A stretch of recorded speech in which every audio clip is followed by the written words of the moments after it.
अल्हम्दुलिल्लाह वकफ़ा वसलामुन अला इबादिहिल्लज़ीना इस्तफ़ा अम्मा बाद फ़अऊज़ु बिल्लाहि मिनश्शैतानिर्रजीम बिस्मिल्लाहिर्रहमानिर्रहीम रब्बि इश्रह ली सदरी वयस्सिर ली अमरी वहलुल उक़दतम मिन लिसानी यफ़क़हू क़ौली सदक़ल्लाहुल अज़ीम।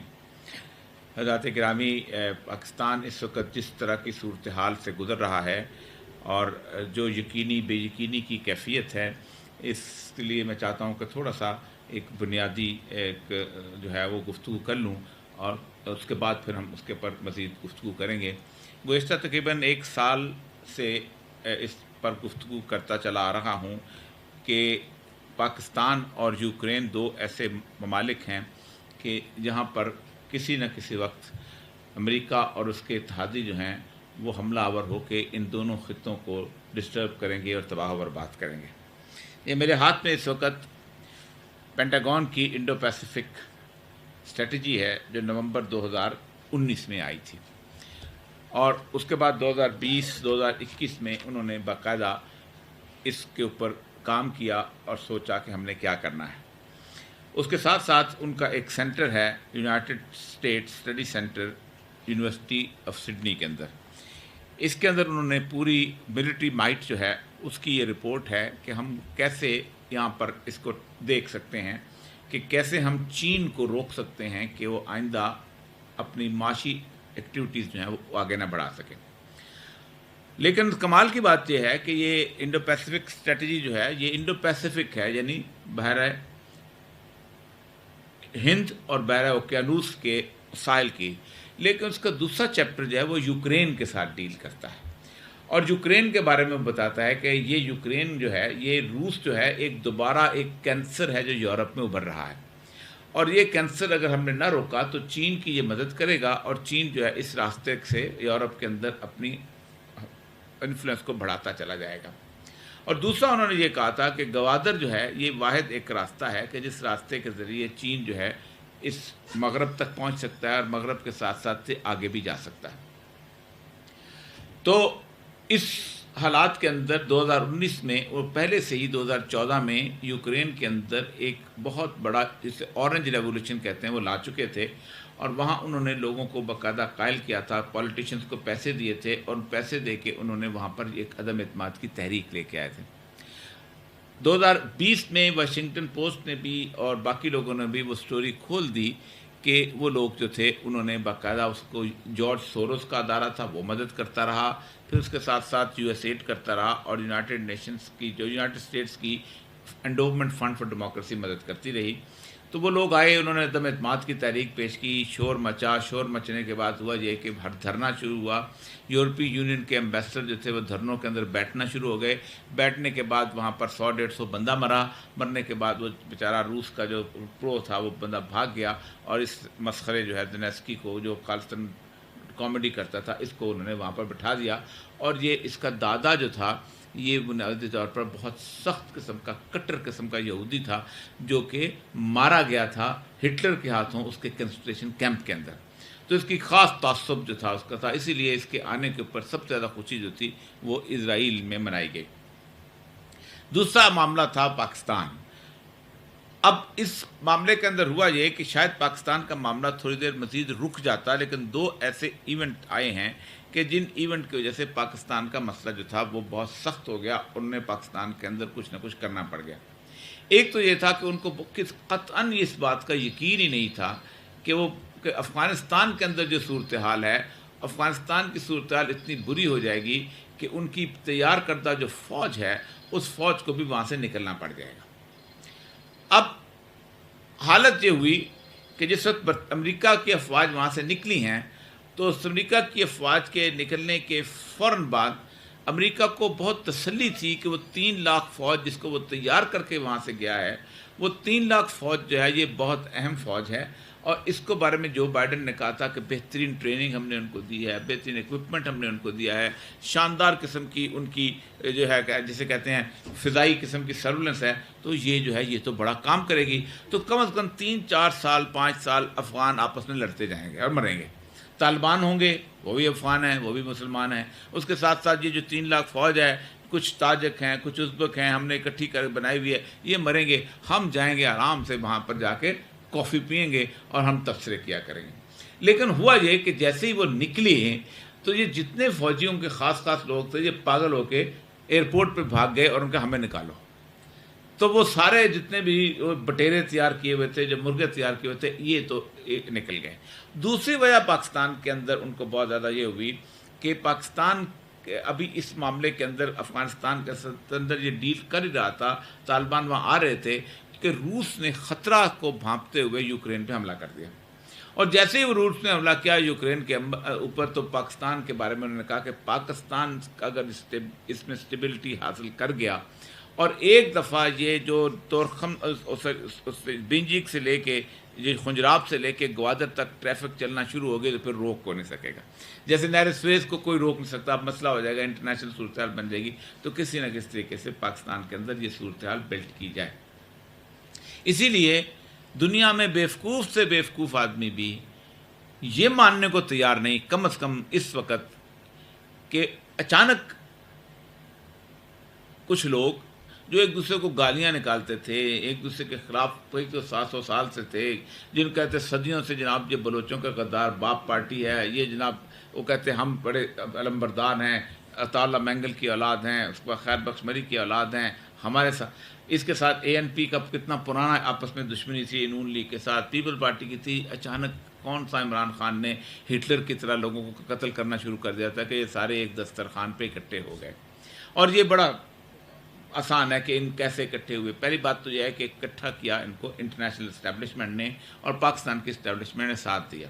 یہ وہی حالت ہے جو چودھری شجاعت نے اپنی کتاب میں لکھا ہے کہ ہم منتیں ترلے کرتے رہے پرویز مشرف سے کہ خدا کے لیے اس بے نظیر سے ایگریمنٹ نہ کرو، ہم تمہیں سنبھال لیں گے، ہمارا کوئی مسئلہ نہیں، اتنے سالوں سے سنبھال لیا. تو اس نے کہا نہیں، مجھے امریکی جو ہیں وہ مجھے مار دیں گے اگر میں نے بے نظیر کے ساتھ ایگریمنٹ کر کے اس کو نہیں لائی. اور ہوا یہ کہ جب بے نظیر یہاں پر آ رہی تھی تو بے نظیر کے بارے میں جو سب سے اہم بات حمید گل صاحب نے انٹرویو دیتے ہوا وہ کہا کہ بے نظیر جو تھی حمید گل صاحب سے جب ملی تو اس نے کہا کہ آپ مجھے ایک بہت مختلف خاتون پائیں گے. اور بے نظیر جو تھی اس نے باقاعدہ الہدا جو تھی ان کی اس کے اندر جانا شروع کر دیا تھا اور باقاعدہ 5 وقت نماز پڑھتی تھی. جو آخری دفعہ ہوا یہ کہ جب وہ اپنے لاڑکانہ گئی ہے تو پونا گھنٹہ وہ صرف قرآن پاک پڑھتی رہی ہے اپنے باپ کی قبر پہ بیٹھ کے. تو اب ان کو اندازہ ہوا کہ اس کو تو ہم لے کے آئے تھے تو یہ تو بدلی ہوئی چیز لگی ہے، تو انہوں نے اس کو دھماکے سے اڑا دیا. اور پھر اس کے ساتھ ساتھ جس طرح وہ یونائٹڈ نیشنز کی وہ ساری کی ساری آئی اور اس کو ہاچ اپ کیا گیا. تو اب صورتحال یہ تھی کہ یہ سارے کے سارے اچانک اسی کیفیت کے اندر اسٹیبلشمنٹ میں ہوئے. تو آج جس شخص کو سلوٹ پیش کرنا چاہتا ہوں اس شخص کا نام ہے اسد مجید. یہ پاکستان کی آئندہ آنے والی تاریخ کا ہیرو رہے گا اور یہ اتنا بڑا ہیرو ہوگا کہ جس کے حساب نہیں، کیونکہ اکثر اوقات لوگ کہتے ہیں یہ کیا تھا جو کہ میمو جو ہے وہ جس کے بارے میں ہم اتنا شور مچاتے ہیں. پہلی بات تو یہ ہے کہ اگر یہ کہتے ہیں کہ یہ میمو اتنا سادہ سا تھا تو اس کو پاکستان کے 22 کروڑ عوام کو دکھانے میں کیا حرج ہے؟ ایک لیٹر. میں آج 1971 کی جنگ کے جو پیپرز ہیں، کیونکہ ہر 30 سال بعد امریکہ اپنے پیپرز باہر نکال دیتا ہے، تو میں وہ سارے آج نکال کے لے کے آیا ہوں کہ امریکن کس قسم کی گندی زبان استعمال کرتے ہیں اور کس قسم کے بکواس فکرے بولتے ہیں اور کیسے قومیں پی جاتی ہیں اور کیسے وہ ان کے اندر انفلوئنس کرتے ہیں. پہلی بات تو یہ سمجھ لیجئے کہ کوئی بھی خط جو ہوتا ہے وہ خط اکیلا نہیں لکھا جاتا، نہ کوئی صدر لکھتا ہے نہ کوئی وزیر اعظم لکھتا ہے کسی کو. سفیر کو بلایا جاتا ہے فارن آفس کے اندر، یہ سفیر بیٹھا ہوتا ہے، اس سفیر کے ساتھ فارن آفس کا ایک آدمی بیٹھا ہوتا ہے، پھر دونوں کے ساتھ ایک نوٹ ٹیکر ہوتا ہے جو ایک ایک لفظ لکھتا ہے. میں نے جو بولا وہ لکھا، اس نے جو بولا وہ لکھا، پھر دونوں نوٹس ایکسچینج کرتے ہیں کہ اس نے کہیں کاما زیادہ تو نہیں ڈال دیا، وہ تو نہیں ڈال دیا. ایکسچینج ہونے کے بعد وہ نوٹ جو ہیں اس کو پکڑایا جاتا ہے سیل کر کے کہ یہ اپنے وزیر اعظم کو یا اپنے صدر کو دے دو. اسد مجید کہتا ہے یہ جو نوٹ مجھے لکھایا گیا اس کے ساتھ کل جو اس نے کہا مجھے ساتھ گالیاں بھی تھیں کہ بتانا اس کی ایسے کی تیسے. تو اس کو کہتا یہ ہے کہ اتنا اس کے اندر غلیظ لینگویج ہے. اور یہ میں نے آج سے کچھ 2 ہفتے پہلے ٹی وی پہ کہا تھا کہ اگر کوئی ایک عزت دار آدمی پڑھ لے تو اس کا خون کھول اٹھے. لیکن ہمارے یہاں کہتے ہیں یہ تو روٹین کی بات ہے، جس کی عزت نہ ہو اس کی روٹین کی بات ہوتی ہے، اس کو جو مرضی گالی دیتا رہے. تو میں یہاں نیشنل آرکائیوز کی ذرا سا زبان بتانا چاہتا ہوں کہ انڈین کے ساتھ بہت بڑی طاقت ہے انڈیا، جو آپ کہتے ہیں نیوکلیئر پاور ہے سب کچھ. 71 میں ہینری کسنجر سے ملنے جاتی ہے 5 नवंबर 1971 को इंदिरा गांधी। अब ये नेशनल सिक्योरिटी आर्काइव्स हैं, इसके कागज़ों के नीचे मैं आपको दिखा सकता हूँ कि इसके अंदर किसिंजर के भी दस्तखत हैं और उसके भी दस्तखत हैं, अपना क्या नाम है, निक्सन के भी दस्तखत हैं, सबके दस्तखत इसके अंदर मौजूद हैं। और वो बाकायदा ये उनकी सिक्योरिटी आर्काइव्स पे आज जाके आप देख भी सकते हैं। तो उसके बाद वो उठ के जाती है मीटिंग ख़त्म होने के बाद, तो किसिंजर और निक्सन आपस में गुफ्तगू कर रहे हैं, जो रिकॉर्ड पे गुफ्तगू है, क्योंकि आप तो वो गुफ्तगू भी रिकॉर्ड होती है कि कल को ये कहें जी मैंने तो मशवरा दिया नहीं था, आपने तो अपने तौर पे कर लिया। The reaction to Nixon's meeting with Indian prime minister Indira Gandhi on November 5, 1971, ये टाइटल है। According to Kissinger, the Indians are bastard anyway. Indian तो बुनियादी तौर पे हरामी हैं। अब आप पूरी कौम को बंदा हरामी कहे और वो आप दिखा दें खत, तो कैसे दिखाएंगे? आगे का है, they are starting a war there, ये वहाँ पर जंग शुरू करने वाले हैं। While the Gandhi she is a bitch, ये जो इंदिरा गांधी आई है ये तो कुतिया है। We got what we wanted to, हम जो चाहते थे हमने कर लिया। उसकी डिटेल ये दी हुई है कि उसको 2 घंटे बाहर बैठाए रखा ताकि उससे गुफ्तगू ना, क्योंकि वो रशिया के कहने पे कर रही थी। She will not be able to go home and say that the United States did not give her a warm reception and therefore in despair she got to go to war. कि वो घर जाकर तो बताएगी नहीं कि मेरी बेइज्जती हुई है, लेकिन वो इस चक्कर में इज्जत बचाने के लिए जंग में चली जाएगी और ये हमसे गलती हो गई। इसके बाद उन्होंने आगे बड़ी लंबी, मैं उस पर जाना नहीं चाहता, इन्होंने कहा हमने चीन के सफ़ीर को बुलाया और उसको कहा कि वहाँ मसला हो रहा है, वहाँ जाके रुकवाओ जंग, और कुछ नहीं, तुम हमला कर दो इंडिया के ऊपर। कहते हैं लेकिन चूंकि हमारा मामला चीन के साथ चल रहा था तो हम उस वक्त चाह रहे थे कि मुलाकात हो जाए, क्योंकि किसिंजर को याया खान लेके गया था वहाँ पर C-132 में बिठा के, तो हम चाहते कि चीन खुद इस मसले को हल करे, लेकिन चीन ने कुछ नहीं किया। कहते फिर हमने रूस को बोला कि तुम कुछ करो, मसला ख़राब हो गया, ह्यूमैनिटेरियन मसला है, तो रूस ने भी कुछ नहीं किया। फिर 16 दिसंबर आ जाता है और 16 दिसंबर आने के बाद, बल्कि उससे पहले एक और चीज़ मैं आपको मज़ेदार बात बताऊँ। और कहते हैं ना कि हम जो है इस पाकिस्तान के अंदर हम जो है ख़ुद बड़े इज़्ज़तदार और वो उस तरह की ज़िंदगी गुजार रहे होते हैं और ये कर रहे होते हैं। ये डॉक्यूमेंट है कि जब आर्मी एक्शन शुरू होता है वहाँ पर ईस्ट पाकिस्तान में, इस आर्मी एक्शन के अंदर निक्सन जाता था कि अगर पाकिस्तान से हम निकल गए तो फिर इंडिया से लेके उसके साथ वो जो है बाल्टिक स्टेट यानी लिथुआनिया तक रूस ही रूस हो जाएगा, वहाँ भी रूस, इंडिया में हम तो निकल जाएंगे, तो हमें तो बहुत ज़रूरी है पाकिस्तान में रहना। तो उसने ये कहा कि हमने इसको कहा हज़रत साहब को, ये जो है जिसका नाम ये है याया खान, कि यार कुछ करो वरना हमारे लिए बड़ा मसला बन जाएगा। तो याया खान ने, ये बड़ी मज़ेदार किस्म का डॉक्यूमेंट है कि जो कि याया खान को लिखा गया है, और उसमें और इसमें पाकिस्तान का एम्बेसडर आगा हिलाली मौजूद है, हेनरी किसिंजर मौजूद है, और प्रेसिडेंट का एडवाइज़र जो था इस इलाके के अंदर हैरोल्ड सैंडर्स मौजूद है। तो उन्होंने ये कहा उसको इस मीटिंग के अंदर, और ये हुए 3 जून को, आर्मी एक्शन हो गया हुआ है, सब कुछ हो गया हुआ है। We certainly will use our influence to whatever we can to help solve the current humanitarian problem, कोशिश करेंगे इस मसले को हल कर। But the president has felt, अब ये ख़त लिखवाया जा रहा है, that we should give president Yahya a few months to see what he can work out, यानी उसको 5-6 महीने की मोहलत दे दो। अब कौन है प्रेसिडेंट, किसका है? आपका, पीछे है फौज, और उसको मोहलत कौन दे रहा है? अमेरिका। ये रिकॉर्ड की चीज़ें हैं, और आप सोच रहे हैं कि ये इसके इन कागजात के आखिर में आप हैरान होंगे कि ये बाकायदा ये आपको उनके दस्तखत मिलेंगे कि जो ये मैं आपको दिखा सकता हूँ। ये देखें, ये नीचे दस्तखत लगे हुए हैं, किसिंजर के भी दस्तखत हैं उसके, वो दस्तखत करते हैं बाकायदा, वो ऐसे नहीं होता। तो इसके बाद आगे वो चलता जाता है। तो कहते फिर हम इंदिरा गांधी को ने हमसे वादा किया था कि हम मशरक़ी पाकिस्तान में मैं सिर्फ महाजर वापस करूंगी तो मैं फिर वापस आ जाऊंगी। तो लेकिन हमें पता चला एक दिन कि उसने बरगरी पाकिस्तान पर हमला कर दिया। तो रात को पता चला, सुबह में मीटिंग में हमने कहा कि इंदिरा गांधी को ख़त लिखाओ। इससे ज़्यादा गंदी लैंग्वेज में इंदिरा गांधी को ख़त लिखा गया कि जंग रोको, ये जो बास्टर्ड एनीवे, तो यू आर बिच, फलां फलां फलां फलां। तो कहते हैं कि सुबह सवेरे उसने कहा कि परवाह नहीं, जंग जारी रखो। तो सुबह सवेरे जब दोबारा कहते हैं, निक्सन कहता है 5 लोगों का मजमूआ था उसमें मीटिंग में, पेंटागन थी, स्टेट डिपार्टमेंट थी, उसके बाद یہ تھا اپنا ساؤتھ ایشیا کے اس کے افیئرس کا تھا اور وہ تھے.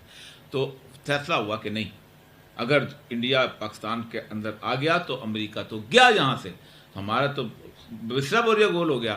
تو ہم نے بیروت سے، ڈیگو گارشیا سے اور ٹرکی سے جتنے بھی اسلحہ ہو سکتا تھا وہ جہاز پہ لادا، اس کی تصویریں بنائیں، امبیسڈر کو بلایا، تصویریں اس کے ہاتھ میں پکڑائیں اور اس کو کہا یہ اپنی ماسی کو بتا دو. مطلب اس کو خاص طور پہ ماسی تو میں بڑا اچھا سا لفظ استعمال کر رہا ہوں، جو لفظ لکھا ہوا ہے وہ چونکہ مہذب دنیا میں بات بتائیں نا کہ صبح جنگ نہ ہوئی تو ہم تمہیں حچت کر دیں گے، اور وہ اس میں اندر لکھا ہوا ہے کہ جو کہتے ہیں کہ ہم تمہارے سے یہ کر دیں گے، وہ یہ کرنا جو ہے وہ انگریزی میں لکھا ہوا ہے باقاعدہ. اور اندرا گاندھی جیسی عورت کو کہا گیا ہے تو یہ کر دیں گے، تو اگلے دن صبح جنگ رک گئی. تو ایک بات تو یہ ہے کہ پاکستان کے ساتھ امریکہ جو ہے اس کا ایٹیچیوڈ ہمیشہ سے یہی رہا ہے. ہم نے خود رابن رافیل کو اپنی آنکھوں کے ساتھ ڈانٹتے ہوئے دیکھا ہے. میں آپ کو نام لے سکتا ہوں لوگوں کو، کیونکہ میں بارڈر کے ساتھ تھا کہ میں ول سی انٹو اٹ کہ آپ یہ بی آر آئی پروجیکٹ کیسے کمپلیٹ کرتی ہیں اور آپ کرتے ہیں، اور آپ کیسے یہ گوادر بناتے ہیں. اور وہ جو شخص جس کو کہا گیا تھا وہ پنجاب میں چیف سیکرٹری رہا تھا اور اس کے ساتھ ایک ایڈیشنل چیف سیکرٹری بیٹھا ہوا تھا، وہیں کہیں اوپر ہائر جگہ پہ پوسٹ ہو گیا تھا. میں نام لینا چاہتا کیونکہ یہ چیزیں ریاست کی ہوتی ہیں. اگر ریاست میں کچھ لوگ جو ہیں وہ چپ کر کے ایسے سر ٹکا کے بیٹھے ہوئے ہیں تو ٹھیک ہے. اصل مسئلہ یہ ہے کہ 70 سال کے بعد ایک شخص ایسا ہے جس نے کھڑے ہو کے کہا ہے کہ یہ گالی دی گئی ہے. اچھا، دوسری بات یہ ہوتی ہے کہ کہا جاتا ہے کہ یہ مداخلت ہوئی ہے اور سازش نہیں ہوئی. اب یہ لوگ عام آدمی تو سمجھ نہیں پاتا نا، مداخلت اور سازش میں کیا فرق ہے. مداخلت یہ ہے، سازش یہ ہے کہ 4 بندے باہر بیٹھ کے کھڑے ہو کہتے ہیں کہ ہم نے اس کمرے میں گھسنا ہے، پھر اس کے بعد 4 گھس جاتے ہیں. تو سازش تو پہلے ہوتی ہے، مداخلت تو بعد میں ہوتی ہے. لیکن وہ میں نے کئی دفعہ کہا ہے کہ بھائی آپ نہ کرو اس مسئلے کے اندر، یہ غلط ہو جائے گا. ایک بات بڑی طے ہے کہ اسد مجید خان نے بالکل، میں اس کو آج لکھا بھی ہے، ٹویٹر پہ بھی کہا ہے کہ بالکل ویسی طرح اللہ تعالیٰ نے اس کو ہمت دیا جیسے اللہ تعالیٰ نے مجھے 18 دسمبر 2008 کو شہباز شریف کے سامنے ہمت دی تھی. اور شہباز شریف صاحب جو تھے انہوں نے میرے ساتھ جو کر رہے تھے وہ پلاٹ کرنے کے اوپر میں کھڑا ہو گیا تھا، لیکن وہ تو بہت چھوٹا سا مسئلہ تھا. اسد مجید خان جو ہے وہ یہی لاہور کا ہے، ڈان باسکو اسکول سے پڑھا ہوا ہے. اس کو اپنا کلاس میں اسد بلا کہا کرتے تھے. اور وہ شخص جو ہے وہ وہاں پر اس نے کھڑے ہو کے کہا، اور اس نے یہ کہا ہے آخر میں، آپ دیکھیں نا سامنے کون کون لوگ بیٹھے ہوئے ہیں. پرائم منسٹر بیٹھا ہوا ہے، آرمی چیف بیٹھا ہوا ہے، جوائنٹ چیف آف اسٹاف بیٹھا ہوا ہے، دونوں چیف بیٹھے ہوئے ہیں. اس کے اندر وہ بندہ کھڑا ہو کے کہہ دے کہ بھائی نہیں، میں اس ملک کا کھاتا ہوں، تو وہ تو قابل عزت، تو عمران خان سے زیادہ قابل عزت ہو گیا آج. کہ عمران خان تھا تو کوئی مفاد ہوگا کہ اس نے کل الیکشن لڑنا ہے، وہ مفاد اس کو استعمال کر رہا ہوگا، لیکن اسد مجید تو واحد نشان حیدر تو وہ ہے اس ملک کا.